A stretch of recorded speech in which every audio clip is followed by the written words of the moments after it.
Earlier this month, the BRICs member countries and their associates concluded the summit that called for countries to increase trade among themselves. They have also agreed to use national currencies when they trade. This issue will likely see the group looking at alternative markets. In Washington, President Donald Trump watched with keen interest and moved to deter countries from supporting BRICS policies. He has warned of an additional 10% tariff on BRICS members. Earlier on, President Cyril Ramaphosa defended the BRICS group.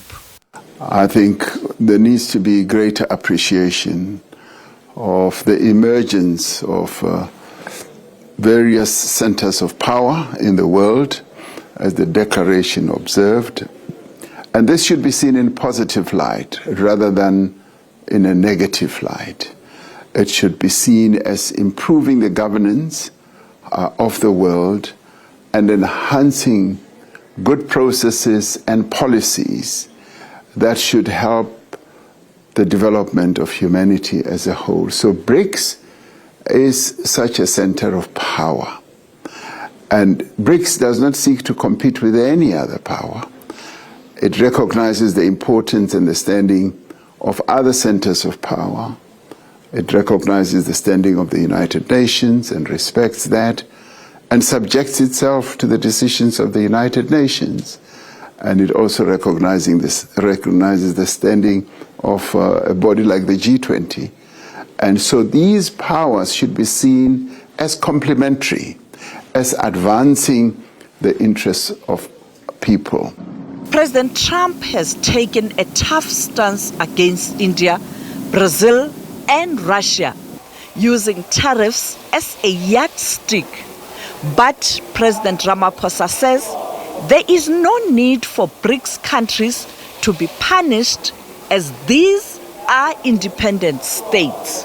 There is nothing negative in the declaration, and there is everything about advancing the interests of various countries in the world, if not all, and the interests of people in the world, so that we leave no one behind.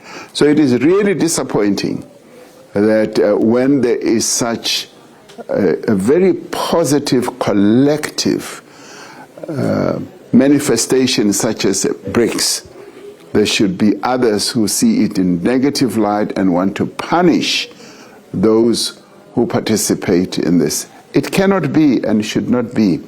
We should be respecting the sovereignty of countries. We should be respecting that we're all equal, that all we should be focusing on is enhancing the prosperity of humanity and all countries. It cannot be that might should now be right, where in the end those who are more powerful are the ones who seek to have vengeance against those who are seeking to do good in the world. President Donald Trump is not backing down. You know, we have this little group called BRICS. It's fading out fast, but BRICS is, they wanted to try and take over the dollar, the dominance of the dollar and the standard of the dollar. And I said, anybody that's in the BRICS consortium of nations, we're going to tariff you 10%. And they had a meeting the following day, and almost nobody showed up. They said, leave it alone. They didn't want to be tariffed in there. It's amazing. The countries will have to brace themselves for the hefty tariffs. Sophie Mokoena, SABC News, Johannesburg.